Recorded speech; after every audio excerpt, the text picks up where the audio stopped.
We have been teaching for the last 35 years, maybe more than that. But since I'm in this talking business, I realized कि जो सबसे बेहतरीन ज़बान है ना, वो आपकी वही ज़बान है जिसमें आप सोचते हैं. आपने देखा होगा कि लोग बड़ी सोफिस्टिकेटेड बातें करते हैं. जब आप उनको गिनने के लिए नोट दें तो कहेंगे 1 2 3 4. वो अपनी उस जो थॉट वाली ज़बान है ना, उस ज़बान में सोचना कर. कम्युनिकेशन की बहुत सारी ज़बानें हो सकती हैं और उनको सीखना भी चाहिए, अंग्रेज़ी भी, अरबी भी, सब चीज़ें. लेकिन जो अपनी थॉट की ज़बान है ना, वो ज़बान है जिसके अंदर सबसे ज़्यादा लर्निंग होती है. इस बात को रियलाइज़ किया है जापानीज़ ने, इस बात को रियलाइज़ किया है चाइनीज़ ने, इस बात को रियलाइज़ किया है यूरोपियन सब नेशंस ने, जिसकी वजह से आपने देखा होगा कि अंग्रेज़ी ना जानने के बावजूद उन्होंने बहुत ज़्यादा उसमें तरक्की की है. तो मैं जब से इसमें आया हूँ तो मैंने ये लर्न किया है कि अपनी मादरी ज़बान में ही ज़्यादा बेहतर अच्छी गुफ्तगू होती है. तो मुझे जो टॉपिक दिया है, खैर ये इतना ज़रूरी नहीं है, मुझे जो टॉपिक दिया गया है उन्होंने कहा है कि आधे घंटे में हमें बताइए. मुझे ये कहा गया है कि मैं आधे घंटे में आपसे अर्ज़ करूं कि लीडरशिप क्या होती है. इसका एक हिस्टोरिकल पर्सपेक्टिव है जो मैं आपके साथ शेयर करना चाहता हूं. आज से तकरीबन 35,000 साल से 70,000 साल पहले हमारे आबाओ अजदाद हंटर्स थे, और एक हंटर के लिए सिर्फ मसल पावर चाहिए थी और कोई छोटा सा इंस्ट्रूमेंट चाहिए था जिससे वो नेज़ा या कोई पत्थर जिससे वो जानवर को मार सके, और वो जानवर उसके लिए 1-2 दिन के लिए काफ़ी होता था. तो सवाए मसल पावर के और थोड़ी सी स्मार्टनेस से जिससे बंदा अपनी हिफाजत कर सकता है, कोई और स्किल नहीं चाहिए थी. उसके बाद ये हुआ कि इंसानी तारीख़ में एक बहुत ज़बरदस्त बात हुई, और वो ये बात हुई, आप हैरान होंगे कि आपको शायद हमें एहसास भी ना हो कि इंसानी तारीख़ में कितना बड़ा मोड़ आया कि जो आग थी वो इंसान के हाथ में आ गई, डोमेस्टिकेट हो गई. इससे पहले वो देखता था कि पत्थर टकराते थे तो आग लगती थी, जंगलों में ऊपर आग लग जाती थी, लेकिन उसके कंट्रोल में नहीं होती थी. जो ही आग को उसने कंट्रोल कर लिया तो उसने ये देखा, मैं मिसाल के तौर पे आपको बताता हूं कि जो चिंपैंजी है वो 18 घंटे चबाता है, जबकि इंसान एवरेज 1.5 से 2 घंटे चबाता है. यानी वो 18 घंटे की एनर्जी की बजाय 1.5 घंटे की एनर्जी आ गई. जब से आग डोमेस्टिकेट हो गई, गोश्त को नरम किया जा सका, सब्जियों को बॉयल किया जा सका, चावलों को बॉयल किया जा सका. और यहां से फिर इंसानियत एक और दौर में गई जिसका नाम था एग्रीकल्चर एज. इसके अंदर फिर डिस्ट्रीब्यूशन ऑफ लेबर. अब सिर्फ मसल पावर नहीं चाहिए, आपको कुछ स्किल्स भी चाहिए, कुछ और हुनर भी चाहिए, और डिस्ट्रीब्यूशन ऑफ लेबर भी शुरू हो गई, और एक फैमिली का कॉन्सेप्ट शुरू हो गया. इसके लिए हमें ऑर्गेनाइजेशनल स्किल चाहिए थी. यह देखा गया कि औरतें निस्बतन फिजिकली कमज़ोर होती हैं तो वो घर के काम करें, मर्द चूंकि ज़रा फिजिकली स्ट्रांग होते हैं तो वो बाहर के काम करें. तो इस तरीके से मुआशरे के अंदर एक डिस्ट्रीब्यूशन ऑफ लेबर और एक फैमिली का कॉन्सेप्ट आना शुरू हो गया. उसके बाद फिर एक और बहुत ज़बरदस्त इजाद हुई या डिस्कवरी हुई, और वो थी पहिए की ईजाद. और जो ही पहिए की ईजाद हुई तो इंसानियत बिल्कुल एक नए दौर में दाखिल हो गई. आप इमेजिन करें कि ये पूरा का पूरा सोफ़ा उठा के दूसरे कमरे में ले जाना हो, बनिस्बत इसके नीचे 2 पहिए लगे हों तो घसीट के लेके जाना हो. तो उसकी वजह से ट्रांसपोर्टेशन में इनकलाब आ गया, एक जगह से दूसरी जगह मूव करना आसान हो गया. और फिर इंडस्ट्रियल दौर आ गया. और जब इंडस्ट्रियल दौर आया तो लोगों ने ये देखा कि पहले तो इंसान एक जानवर को मारता था तो वो 1 दिन के लिए काफ़ी होता था, या 2 दिन के सर्दियों के मौसम में, और एग्रीकल्चर के साथ वो 6-6 महीने का गल्ला अपने पास स्टोर कर सकता था. लेकिन जब इंडस्ट्रियल दौर आया तो पता लगा 10 मुरब्बों की ज़मीन की बजाय अगर एक किनाल के अंदर एक फैक्ट्री लगी हुई है तो वो एक किनाल की फैक्ट्री से इतना कुछ कमाया जा सकता है कि जो कि 10 मुरब्बों से भी बहुत ज़्यादा है. और ये दौर फिर आज से तकरीबन 70-80 साल पहले तक दुनिया में है, अभी भी है, लेकिन अभी एक और दौर ने उसको टेक ओवर कर लिया. अच्छा, इस पहले वाले दौर की ज़रूरत मसल पावर थी, दूसरे वाले दौर की ज़रूरत कुछ ऑर्गेनाइजेशनल स्किल्स थी एंड डिस्ट्रीब्यूशन ऑफ लेबर. इस दौर की लेकिन एक रिक्वायरमेंट चेंज हो गई, और वो इसलिए चेंज हो गई कि इसके इंडस्ट्रियल दौर के अंदर जो सबसे अहम चीज़ है वो है इंस्ट्रूमेंट या पुर्जा. अगर पुर्जा मूव करता रहेगा तो इंडस्ट्री काम करती रहेगी. लिहाजा हर चीज के ऊपर पुर्जे को फौकियत दी गई और इंसानों को भी पुर्जे की तरह ही ट्रीट किया गया। यानी अगर फर्ज करें एक पुर्जा खराब हो जाए तो उसको थोड़ा सा ग्रीस देते हैं, अगर वो फिर भी ना चले तो थोड़ा ठोकते हैं, उसको रिपेयर करते हैं, फिर भी ना हो तो उसको रिप्लेस कर देते हैं।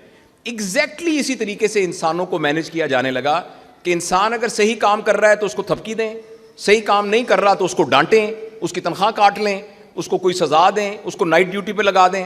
अगर वो फिर भी नहीं करता तो वजीर साहब गए तो एक जगह से एमएस को ट्रांसफर करके राजनपुर भेज दिया, राजनपुर वाले को किसी और जगह पर भेज दिया, यानी वो पुर्जा छोड़ के नया पुर्जा लगा दें। इस तरह की चीज को हम मैनेजमेंट कहते हैं। और आपने जितना भी लिटरेचर, हमने एक जमाने में वर्कशॉप्स होती थी सारी, तो वो मैनेजमेंट की वर्कशॉप्स होती थी। और मैनेजमेंट का यही मतलब है कि आउटपुट ठीक होनी चाहिए, काम ठीक होना चाहिए। अगर हम मेडिकल प्रोफेशन में देखें तो अगर ओपीडी की लिस्ट है तो वो पूरी होनी चाहिए, अगर थिएटर की लिस्ट है तो वो पूरी होनी चाहिए, अगर चादरें हैं तो सीधी सफेद चादरें होनी चाहिए, या गंद है तो गंद उठा हुआ होना चाहिए। यानी काम को मैनेज किया जाए। लोगों की अहमियत नहीं है, लोग पुर्जों की तरह हैं, अगर जो काम नहीं करेगा उसको निकाल लिया जाएगा। इस तरह की मैनेजमेंट को हम इंडस्ट्रियल वे ऑफ मैनेजमेंट कहते हैं। लेकिन मेरे बहुत ही प्यारे दोस्तों, पिछले 60-70 साल से इंसान एक और दौर में दाखिल हो गया है जिसका नाम है नॉलेज एज। एक जमाने में अमीर तरीन आदमी वो था जो हेनरी फोर्ड था, जिसके पास पुर्जे बहुत ज्यादा थे, मित्तल था जिसके पास फैक्ट्रियां बहुत ज्यादा थी, टाटा था, ये लोग थे जिनके पास फैक्ट्रियां बहुत ज्यादा थी, तो अमीर लोग थे। रॉकफेलर था जिसकी फैक्ट्रियां ज्यादा थी। अब दुनिया का अमीर तरीन आदमी इस टिश्यू पेपर के बराबर भी कोई चीज नहीं बनाता, वो कुछ भी नहीं बनाता। वो जो कुछ बनाता है वो सिर्फ हवा में होता है और उसका ताल्लुक इंफॉर्मेशन और नॉलेज से है। तो जो नॉलेज जिसके पास ज्यादा है, जो इंफॉर्मेशन से रिलेट करता है, वो बड़ा आदमी है। अब हम उस दौर में हैं जिसमें इंफॉर्मेशन, डाटा और नॉलेज की अहमियत बाकी तमाम चीजों से है। आपने सुना होगा किसी की एक वीडियो वायरल हो गई, उसको 10 लाख रुपए मिल गया। कौन सा ऐसा फिजिकल काम है जिसमें आप 10 लाख, उसमें उसने कुछ भी नहीं किया, हो सकता है 5 मिनट बात की हो। तो इंफॉर्मेशन और नॉलेज, ये इसका जमाना है। जब ये जमाना इंफॉर्मेशन और नॉलेज में चला गया तो अब ये वे ऑफ मैनेजमेंट नहीं रहा जिसमें एक ऑर्गेनाइजेशन का एक हेड है और बाकी सारे उसके पेडिस्टल को ऊपर करने की कोशिश कर रहे हैं। इसका नाम मैनेजमेंट है।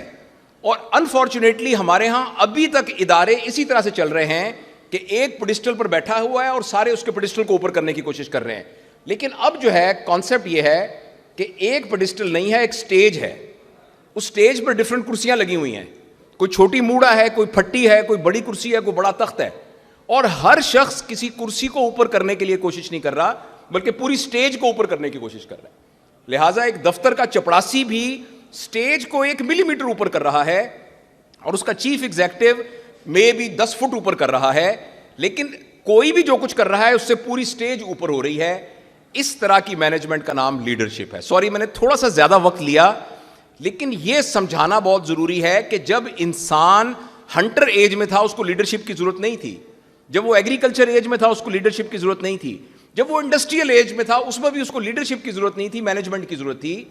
लेकिन अब ना घरों को मैनेजमेंट के तौर पे चलाया जा सकता है, ना इदारों को मैनेजमेंट के तौर पे चलाया जा सकता है, ना मुल्क को, ना इस दुनिया को मैनेजमेंट के उसूलों से तहत नहीं चलाया जा सकता, बल्कि हमें लीडरशिप के उसूलों के तहत चलाया जा सकता है। In other words, management is managing the work and leadership is managing the people. हमने यह देखना है कि हमारी दफ्तर में काम करता हुआ चपड़ासी और जो स्वीपर है वो कंफर्टेबल, खुश है कि नहीं है। सफाई की जिम्मेदारी उनकी है। हमें देखना है कि हमारी नर्सों कंफर्टेबल हैं कि नहीं है। नर्सिंग केयर उनकी रिस्पॉन्सिबिलिटी है। हमारे हाउस सर्जन, हमारे डॉक्टर, वो कंफर्टेबल हैं कि नहीं है, वो उनकी इमोशनल सेटिस्फैक्शन है कि नहीं, उनकी इंटेलेक्चुअल एपिटाइट मीट हो रही है कि नहीं हो रही। बाकी काम को मैनेज करना उनकी जिम्मेदारी है। इसका नाम है leadership. So management is managing the work and leadership is managing the people and not the work. हम समझते हैं यह है शायद जबरदस्त, बॉस आ गया, उसने फिर सबकी ऐसी की तैसी फेर देनी है, आज सर का राउंड है, बच के रहना सारे, या ये है शायद लीडरशिप, या ये है लीडरशिप, या ये है लीडरशिप। नहीं, ऐसा बिल्कुल नहीं है। एक्चुअली ये है लीडरशिप, जिसके अंदर you water me and I water you. अच्छा, ये तो इसकी एक थ्योरेटिकल बात थी। अब मैं थोड़ा सा आपको ना इसकी तफसील आपसे बताना चाहता हूं कि टेक होम मैसेजेस क्या हैं, आखिर इस बात को मैं अपने घर में कैसे अप्लाई करूं और अपनी ऑर्गेनाइजेशन में और अपने क्लिनिक में और उसमें कैसे अप्लाई करूं। देखिए, मैं अर्ज करूं, लीडर की डेफिनेशन यह है कि leader is a person who can use his influence to bring a change. उसका यह कतन मतलब नहीं है कि उसको अंग्रेजी बड़ी अच्छी आती हो, उसका कतन यह मतलब नहीं कि बहुत करिज्मेटिक हो, उसका कतन यह मतलब नहीं है कि उसके बहुत सारे ताल्लुकात हों। कोई भी बंदा अपने रिसोर्सेज को यूज, कोई भी इंफ्लुएंस यूज करके अगर चेंज ला सकता है। और मैं कभी भी रेजिस्ट नहीं कर सकता एक शख्स जेम्स की कहानी सुनानी। जब भी लीडरशिप की वर्कशॉप होती है तो मैं ये जरूर सुनाता हूं। मैं कायद-ए-आज़म मेडिकल कॉलेज में हेड ऑफ सर्जरी था, तो वहाँ हमारी एक फैमिली है, क्रिश्चियन फैमिली, जिनकी नर्सें वहाँ काम करती हैं, कुछ स्वीपर वगैरह भी हैं। उनका एक आदमी था जेम्स, जो कि आगा खान यूनिवर्सिटी हॉस्पिटल में काम करता था। उनकी कोई डेथ हो गई और उसको वहाँ से छोड़ कर आना पड़ा। जब वो यहाँ आया तो मैं इस पोजीशन में था कि मैं उसको कोई जॉब दिलवा सकूँ, तो मैंने कायद-ए-आज़म मेडिकल कॉलेज में उसको स्वीपर क्लीनर की जॉब दिलवा दी और फिर मेरी ही वार्ड में वो अपॉइंट हो गया। आप में से जो लोग सरकारी इंस्टीट्यूशंस में काम करते हैं, आप इस बात को जानते हैं कि हमारे सरकारी इदारों के बाथरूम कैसे होते हैं। अगर आप किसी भी सरकारी स्कूल में चले जाएं, सरकारी बैंक में चले जाएं, सरकारी अस्पताल में चले जाएं, तो आपको अंदाज़ा हो जाएगा। और उसकी क्या वजूहात है, मैं उसकी डिटेल में नहीं जाता। तो हमारी वार्ड भी इसी तरह से थी। मुझे कोई 1 महीने के बाद मेरे रजिस्ट्रार ने बताया कि सर, जब से ये जेम्स साहब आए हैं ना, हमारे बाथरूम बड़े साफ होना शुरू हो गए। तो मैंने कहा, वो कैसे साफ होते हैं, क्या करता है? कहते जी कुछ नहीं करता, एक रो ऑफ बाथरूम है ना, वहां सामने स्टूल पे बैठ जाता है और जो बंदा आता है उसे कहता है, साहब 1 मिनट रुको, मैं जरा देख आऊं बाथरूम साफ है कि नहीं। अंदर जाके कहता है, साहब अब आप चले जाओ, बाथरूम साफ है। और जो बंदा वापस आता है उसे कहता है, साहब आप बाथरूम को साफ कराए थे। That's all he was doing. और अस्पताल के सारे अच्छा, मैं एक हैरान हूं, 60 बेडेड वार्ड है, 60 मरीज, 3-3 अटेंडेंट, 180 बंदा वहां मौजूद है। हर रोज 10-15 डिस्चार्ज हुए, 10-15 नए आ गए। जो नए आते थे ना, वो भी जाके बाथरूम को साफ कर देते थे। जिस तरह हम जाते हैं दुबई में, सारे लाइन लगा के खड़े हो जाते हैं, हालांकि वही होता है जो यहां एक दूसरे को कोनियां मार रहा होता है। यानी इन्वायरमेंट जो है ना, वो अपने अंदर एनगल्फ कर लेता है। तो अब वो जो जेम्स था, वार्ड में एक स्वीपर है, फिर वार्ड बॉय है, फिर हेड वार्ड बॉय है, फिर डिस्पेंसर है, फिर नर्स है, फिर हाउस सर्जन है, फिर रजिस्ट्रार है, फिर सीनियर रजिस्ट्रार है, फिर असिस्टेंट प्रोफेसर, फिर एसोसिएट प्रोफेसर, फिर प्रोफेसर, फिर हेड ऑफ सर्जरी। इस पूरी हायरार्की में जेम्स सबसे नीचे था, लेकिन he was a leader because he used his influence to bring a change. हालांकि उसका जोन ऑफ इंफ्लुएंस सिर्फ 4 टॉयलेट थे। इसी तरह जो वार्ड का असिस्टेंट प्रोफेसर है, उसका जोन ऑफ इंफ्लुएंस बड़ा है, जो वजीर आजम है उसका जोन ऑफ इंफ्लुएंस बड़ा है। लेकिन अपने जोन ऑफ इंफ्लुएंस में जो शख्स इंफ्लुएंस को यूज करके चेंज ला सकता है, उसका मतलब है वो लीडर है। और हम ये समझ रहे हैं कि मैं कोई वार्ड का रजिस्ट्रार हूं जो मैं तब्दीली ला सकूं। रजिस्ट्रार कहता है मैं कोई सीनियर रजिस्ट्रार हूं, सीनियर कहता है मैं कोई कंसल्टेंट हूं, कंसल्टेंट कहता है मैं कोई हेड ऑफ यूनिट हूं, हेड ऑफ यूनिट कहता है मैं कोई प्रिंसिपल हूं, प्रिंसिपल कहता है मैं कोई सेक्रेटरी हेल्थ हूं, सेक्रेटरी हेल्थ कहता है मैं कोई वजीर आला हूं, वजीर आला कहता है मैं कोई वजीर आजम हूं, वजीर आजम कहता है मैं क्या करूं, अमेरिका ही नहीं करने देता। तो we all pass the bug to the other one. जो मैं मैसेज आपको अर्ज करना चाहता हूं वो ये है कि each one of us can be. हमें लगता है कि ये है लीडर, लेकिन एक्चुअली ये बड़ी जबरदस्त तस्वीर है। ये वो परिंदे हैं जो कि साइबेरिया से उड़ते हैं और हमारे राजस्थान और चोलिस्तान के अंदर आते हैं, और इन परिंदों के ऊपर जीपीआरएस चिप्स लगाकर उन्होंने कैलकुलेट किया है। तो ये परिंदा जो हजारों मील का फासला तय करता है, ये तकरीबन 350 दफा लीडर बनता है। जब ये थक जाता है तो फिर ये विंग्स में आ जाता है, यहां फिर हवा का प्रेशर कम होता है, इसको थकावट कम होती है, फिर ये आहिस्ता आहिस्ता पीछे जाता जाता यहां आ जाता है और यहां ये नेविगेटर बन जाता है। वो आवाज निकालता है जिससे कि डायरेक्शन को होती है। और हर परिंदा अपने अपने तौर पर ये सारी फॉर्मेशन जो है 300 से ज्यादा दफा वहां से लेकर राजस्थान तक करता है। In other words, one can lead from the front, one can lead from the middle and one can lead from the back. मेरा पहला जो मैसेज है वो ये है कि हम में से हर शख्स, नो मैटर वो कितने ही छोटी हायरार्किकल पोजीशन के अंदर है, वो अपने जोन ऑफ इंफ्लुएंस में चेंज ला सकता है, और बशर्ते कि वो अपना इंफ्लुएंस इस्तेमाल करे, और इसी का नाम लीडरशिप है। तो कौन लीडर हुआ? आजकल ये कल्चर है तमाम ऑर्गेनाइजेशन में। इस कल्चर की बजाय ये कल्चर है आजकल कि हर बंदा लीडर है, वार्ड का एक प्रोफेसर है, एक वार्ड का रजिस्ट्रार है, वो उससे सीनियर है, वो उससे पहले पैदा हुआ है, मगर ये पूरी एक टीम है जो कि काम कर रही है। और ये देखा गया है कि अगर आप ज़बरदस्त ईमानदार लोग हैं, सारे लोग बड़े एफिशिएंट हैं, टाइम पर आते हैं, टाइम पर जाते हैं, लेकिन आप मैनेजमेंट के प्रिंसिपल्स के तहत अपने इंस्टीट्यूशन को चलाते हैं या घर को चलाते हैं, तो आप मैक्सिमम 60% कंट्रीब्यूट कर सकते हैं, यानी 60% आउटपुट आप अचीव कर सकते हैं। और अगर आप लीडरशिप की प्रिंसिपल से चलें तो आप 500%, 1000%, 10,000% भी एक्सट्रैक्ट कर सकते हैं, क्योंकि अब वो जो बंदा है वो तनख्वाह के लिए काम नहीं कर रहा होता, अब वो बंदा इंस्पिरेशन की बेस पे काम कर रहा होता है। तो मैं बस अपनी बात को ख़त्म करने से पहले आपको जो टेक होम मैसेज मैंने प्रॉमिस किया है, प्लीज़ याद रखिए। सर मुझे 15 मिनट और लगेंगे जी, बेहतर, श्योर। मैं सर ये अर्ज करना चाहता हूं, अब हम एक हाइपोथेटिकल सिचुएशन समझते हैं। फ़र्ज़ करें आप एक यूनिट के हेड हैं, या फ़र्ज़ करें आप एक घर के सरबराह हैं। प्लीज़ आप याद रखिए कि जिस बंदे से आपने काम लेना है ना, हमारा अब तक ये ख्याल है कि वो एक बॉडी है, लेकिन नॉलेज एज और विजडम एज ने हमें ये बताया है कि हर इंसान का सिर्फ 25% फिजिकल है उसका, और दूसरा 25% उसका इंटेलेक्ट है, तीसरा 25% उसके इमोशंस हैं, और चौथा 25% उसकी स्पिरिचुअलिटी है।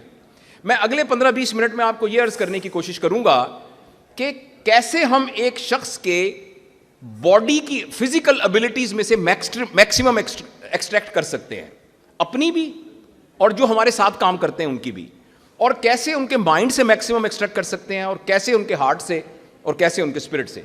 देखिए जो हमारी बॉडी है ना, इस बॉडी की वेल बीइंग को हम मेजर करते हैं PQ के साथ, जिसे कहते हैं physical quotient. In other words, हम कितने सेहतमंद हैं। वो लोग जो हमारे अंडर काम कर रहे हैं, हमें उनके PQ का ख्याल रखना पड़ेगा, और PQ का ख्याल रखने के लिए पहली चीज है फूड, यानी जो हम खाते हैं। अगर हमारे हमारे अंडर काम करने वालों का खाना पीना ही पूरा नहीं हो रहा, बेसिक ज़रूरियात ही हमारी पूरी नहीं हो रही, तो वो किस तरीके से अपना 100% हमें देने की कोशिश करेंगे। दूसरी उनकी ज़रूरत है rest. Everyone needs a sound sleep and rest, and everyone needs a third thing which is leisure time. तो अब आप देख लीजिए, वो ख़वातीन जो यहाँ बैठी हैं, उनके घर में जो ख़वातीन काम करती हैं, क्या उनका PQ पूरा हो रहा है?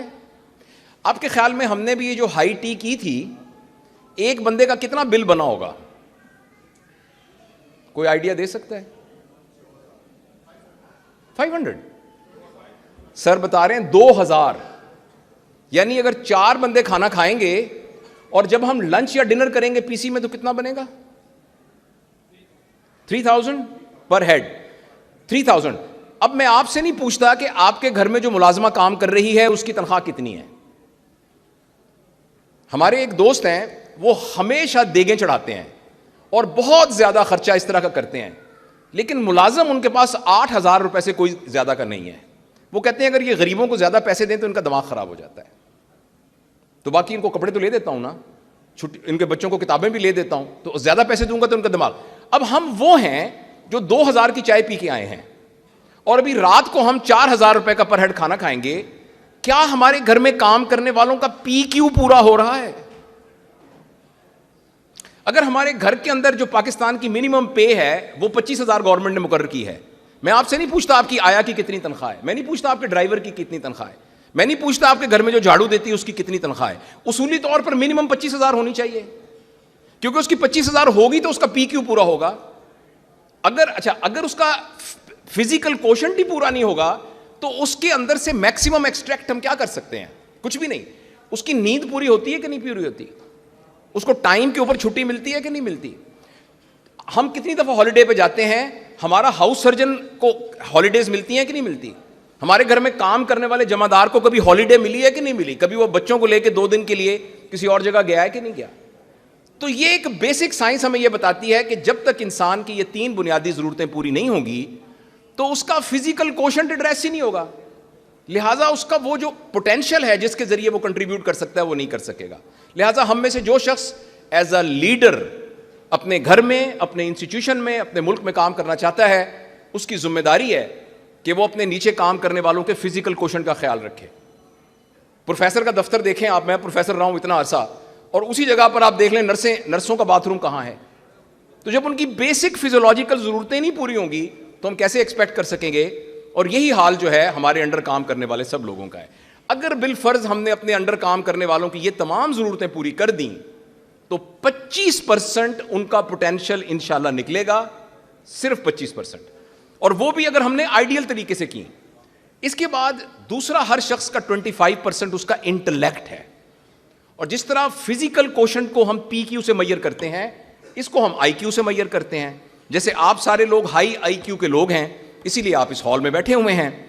जिस तरीके से PQ की एक खुराक है, जो है फूड, जो है रेस्ट, जो है लेजर टाइम, इसी तरह हर IQ की भी एक खुराक है, और वो खुराक है नॉलेज और स्किल्स। तो हमारे अंडर जो लोग काम कर रहे हैं, क्या उनके नॉलेज और स्किल में इजाफा हो रहा है कि नहीं हो रहा। एक हाउस सर्जन हमारी वार्ड में आया है, वो कहे इससे पहले तो ये मुझे आता ही नहीं था, इस वार्ड में आके मैंने ये सीखा है। आपके घर में जो आया पिछले 25 साल से काम कर रही है, उसके नॉलेज और स्किल में क्या इजाफा हुआ है। क्या हमारा ड्राइवर जो 20 साल पहले दरवाजा खोल रहा था अभी भी दरवाजा ही खोल रहा है, जो मेरे जूते साफ कर रहा था वो अभी भी मेरे जूते साफ कर रहा है, उसके अब्बा जी मेरे अब्बा जी के जूते साफ कर रहे थे, ये मेरे जूते साफ करता है, इसका बेटा मेरे बच्चों का जूते साफ करेगा। अगर हमारे घर में काम करने वाले बंदे का नॉलेज में कोई इजाफा नहीं हुआ, उसकी स्किल में कोई इजाफा नहीं हुआ, वो 20 साल से घर की आया है, तो माफ करना, वी आर क्रिमिनल्स। हमने उसकी इंटेलेक्ट को तो एड्रेस ही नहीं किया, उसका जो ह्यूमन पोटेंशियल है उसको तो बाहर निकलने नहीं दिया। हमारे पास काम करने वाला चपड़ासी 5 साल के बाद को BA MA करके कहीं और लगा होना चाहिए। हमारे पास घर में काम करने वाला जो मुलाजिम है, उसको कोई स्किल सीख के कुछ अरसे के बाद उसको अपनी कोई वर्कशॉप मोटरसाइकिल की खोलनी चाहिए। हमारा अपना बच्चा नलायक 70% नंबर लेके प्राइवेट मेडिकल कॉलेज में पढ़ गया, उसी दौरान उस आया का बच्चा पैदा हुआ है, वो मेरे जूते साफ कर रहा है, वो डॉक्टर बन गया है। मैं ये नहीं कह रहा कि उसको भी 20-20 लाख लेके डॉक्टर बनाए, लेकिन कुछ ना कुछ तो वो अपग्रेड हुआ होता। तो इसी तरह हमारे प्रोफेशंस के अंदर, मतलब मैं अपने तजुर्बे के तौर पे कहता हूं कि जी, एक गैस्ट्रोस्कोप है, बस वो प्रोफेसर के पास चाबी होती है। एक लैप्रोस्कोप है, वो प्रोफेसर साहब आएंगे तो खुलेगी, हम हाथ नहीं लगाने देते उसको किसी चीज को।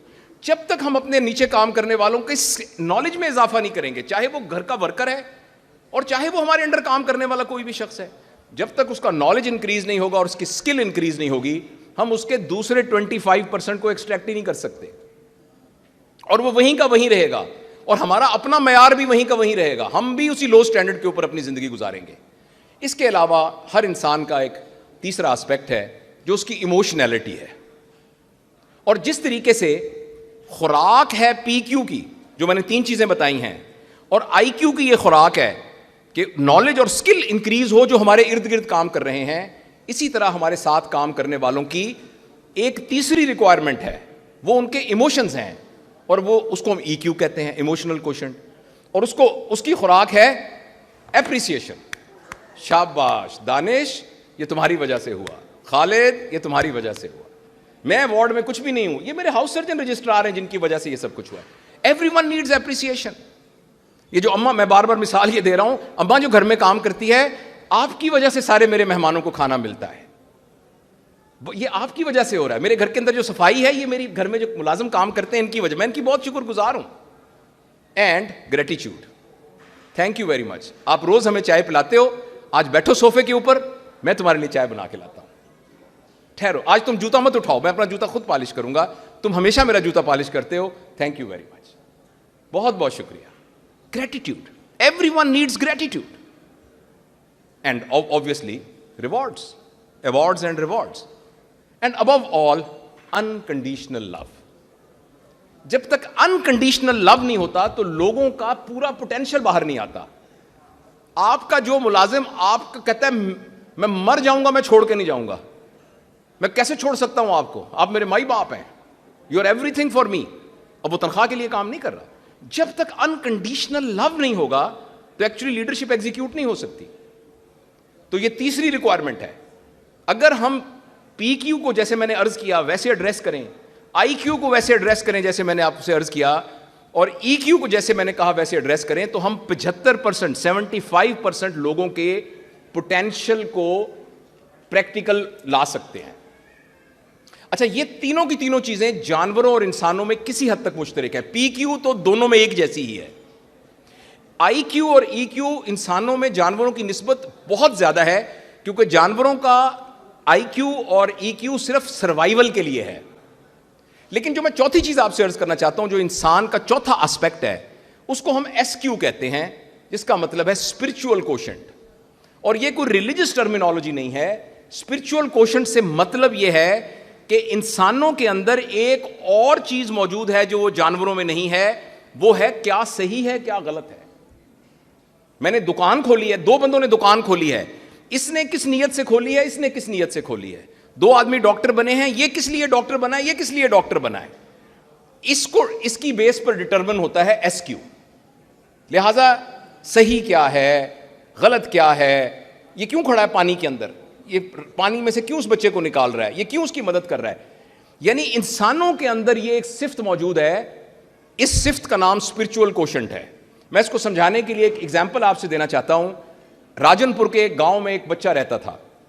उस बच्चे, ये रियल स्टोरी है, उसकी अम्मी लोगों के घरों में बर्तन साफ करती थी, उसकी बड़ी बहन भी लोगों के घरों में काम करती थी, उसके अब्बा जी एक भट्टे के ऊपर ईंटें थापते थे। उसने FSC में मेरिट बनाकर निश्तर में उसका दाखिला हो गया और वो उसने कहा मैं डॉक्टर बनूंगा। डॉक्टर बन के मैं अपने अब्बा के हाथों से मट्टी, अम्मी के हाथों से जो आटा है लोगों के घरों का, ये मैं हटाऊंगा। मैं अपनी बहनों को कम से कम BA कराऊंगा, सबकी इज्जत के साथ शादी करूंगा, मुल्तान शहर में एक पक्का मकान बनाऊंगा, इसके लिए मैं मेहनत करूंगा। तो ये तो कोई गलत बात नहीं है, ये बहुत जबरदस्त बात है। वो अपनी गुर्बत को दूर करके आ रहा है। एक और शख्स था, ये हाइपोथेटिकल बात कर रहा हूं, वो उसी गांव में पैदा हुआ। उसने कहा हमारे गांव में जब औरतें डिलीवर करती हैं तो 70% मर जाती हैं, मैं इंशाल्लाह डॉक्टर बनकर किसी औरत को मरने नहीं दूंगा। यहां मैं किसी बच्चे को यानी माल नरिशमेंट की वजह से मरने नहीं दूंगा।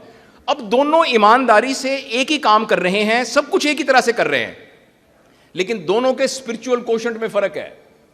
एक की स्पिरिचुअलिटी है। तो स्पिरिचुअलिटी कोशेंट का यह मतलब नहीं है कि हम क्या काम कर रहे हैं। स्पिरिचुअलिटी का मतलब है जो हम काम कर रहे हैं वो क्यों कर रहे हैं। तो लिहाजा हमारे अंडर जो लोग काम कर रहे हों, जिनके हम लीडर हैं, हमें उनको कोई ना कोई spirituality as a role model देनी जरूरी है। अगर फर्ज करें मेरा इंप्रेशन ये है कि मेरा क्लिनिक इसलिए है कि मैं पैसे कमाऊं, तो हमारे नीचे वाले बंदे की स्पिरिचुअलिटी कभी भी हाई नहीं हो सकती।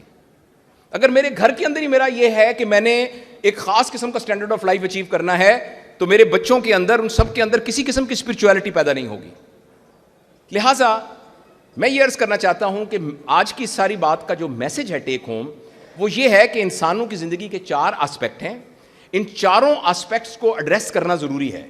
जब तक हम ये चारों एड्रेस नहीं करेंगे, उस वक्त लोगों का मैक्सिमम पोटेंशियल नहीं निकल के आ सकेगा। और समरी यह है कि बॉडी के उस पोटेंशियल को हम PQ कहते हैं, और माइंड को IQ कहते हैं, और हार्ट को EQ कहते हैं, और स्पिरिट को SQ कहते हैं। बॉडी के लिए मैंने आपको रिक्वायरमेंट बताई थी। जिस किसी के भी 25% पोटेंशियल को आप निकालना चाहते हैं, तो प्लीज उसकी लिविंग का बंदोबस्त करें। आपके जो फॉलोअर्स हैं या आपके सबॉर्डिनेट्स हैं, जो आपके मुतलकीन हैं, उनकी लिविंग कंफर्टेबल होगी तो वो फिर आपके लिए काम करेंगे। और माइंड के लिए लर्निंग, जब तक उनका कोई ना कोई नई चीज नहीं पता चलेगी, जब तक उनके स्किल्स इंप्रूव नहीं होंगे, तो वो उनका नेक्स्ट 25% एग्जिबिट नहीं हो सकेगा। और हार्ट के लिए लव। अब गैस कीजिए कि स्पिरिट के लिए क्या होगा। उसे कहते हैं लेगेसी।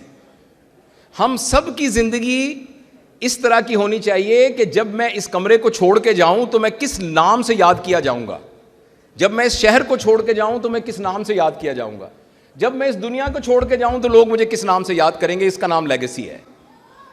तो लीडरशिप की यह रिक्वायरमेंट है कि जो भी लीडर है उसकी कोई लेगेसी होनी चाहिए, उसकी कोई पहचान होनी चाहिए, उसको किसी नाम से लोग याद करें।